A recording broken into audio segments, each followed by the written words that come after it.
বিসমিল্লাহির রহমানুর রহিম। আসসালামু আলাইকুম, welcome back to my channel মায়ের রান্নাঘর। আপুরা ভাইয়ারা কেমন আছেন? চলে আসলাম আজকে খুবই মজাদার একটা রান্নার রেসিপি নিয়ে। আজকে আপনাদের সাথে শেয়ার করব পটল। সবচাইতে মজা করে রান্না করা যায় আর কি।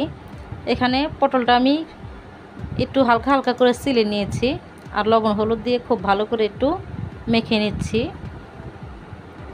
তারপর পটলগুলোকে খুব ভালো করে ভাজি করে নিব। আমার আপুরা ভাইয়ারা কে কোথা থেকে আমার ভিডিওটা দেখছেন, আশা করি আল্লাহর রহমতে আপনারা ভালো আছেন। আলহামদুলিল্লাহ, আমি আপনাদের বোন আল্লাহর রহমতে অনেক ভালো আছি, সুস্থ আছি। পরোটাকে দুই পাট আমি খুব ভালো করে ভাজি করে নিব, যেমন নর্মাল আমরা বাসায় ভাজি করে খাই অমনটাই। এই রান্নাটা কিন্তু বেশ মজা লাগে মাশাল্লাহ। এই যে পটলটাকে উল্টে পাল্টে কিন্তু আমি খুব ভালো করে ভাজি করে নিচ্ছি।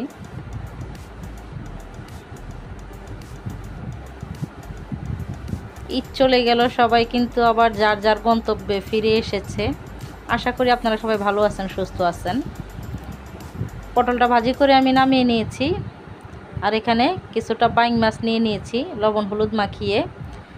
বাইং মাছ, বড় বাইং মাছ কাটার ভিডিও এবং উপরে চামড়াটা থাকে যে সিলে নেওয়ার একটা ভিডিও আমার করা আছে।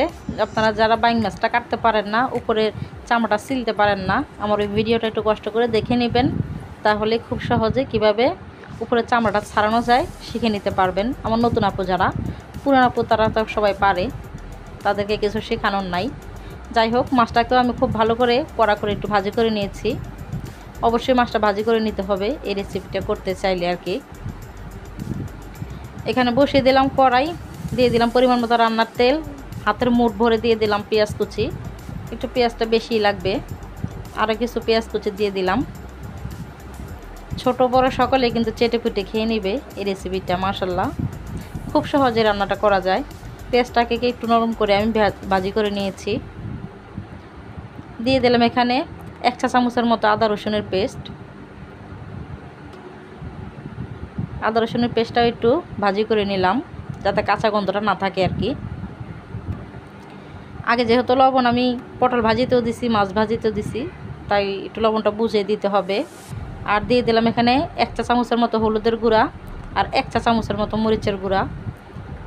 পটল তরকারিতে কিন্তু ঝাল খাটে না, আমরা যারা রেগুলার রান্না করি তারা কিন্তু জানি, নতুন আপুরা জানেন না, অবশ্যই দেখে শিখে নেবেন। বড়দের কাছ থেকে শিখলে কিন্তু কোনো লজ্জা নাই। আমি আমার আপুদের কাছ থেকে অনেক কিছু শিখি, কিছু হয় কিছু আবার হয় না। যাই হোক, মশলাটাকে খুব ভালো করে একটু পানি দিয়ে আমি কষিয়ে নিয়েছি তেলটা উঠে আসা পর্যন্ত। তারপর দিয়ে দিলাম পটলটা, দেখেন ভাজা পটলটা আর কি দিয়ে দিলাম।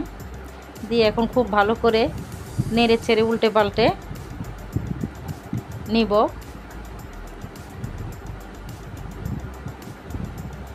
একটু কষিয়ে নিব। আমার আপুরা ভাইয়ারা যারা এখনও লাইকটা দিতে ভুলে গেছেন, ভালোবেসে লাইকটা দিয়ে দিবেন।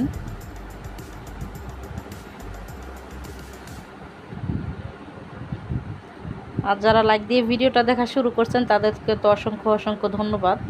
পটলটাকে আমি 2-3 মিনিটের মতো কষিয়ে নিয়েছি। যেহেতু আমার ভাজা পটল, বেশি একটা কষানোর দরকার নাই, মশলাটা আমি আগে কষিয়ে নিয়েছি। পরিমাণ মতো ঝোলের পানি দিয়ে দিলাম। পটলটা ভাজা সিদ্ধ করা, তাই আর বেশি পরিমাণ দিব না। তরকারিটা আমার বলক চলে আসছে।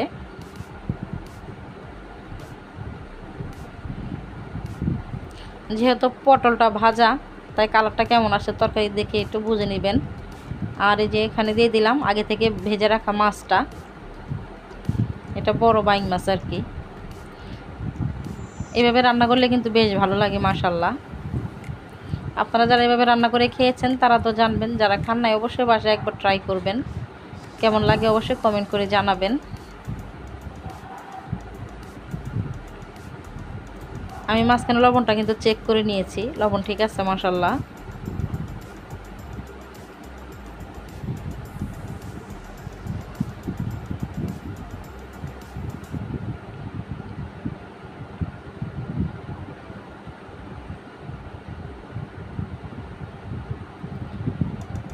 শেষ পর্যন্ত যারা আমার সাথে আছেন তাদেরকে তো অসংখ্য ধন্যবাদ, যারা চলে গেছেন তাদেরকেও অসংখ্য অসংখ্য ধন্যবাদ।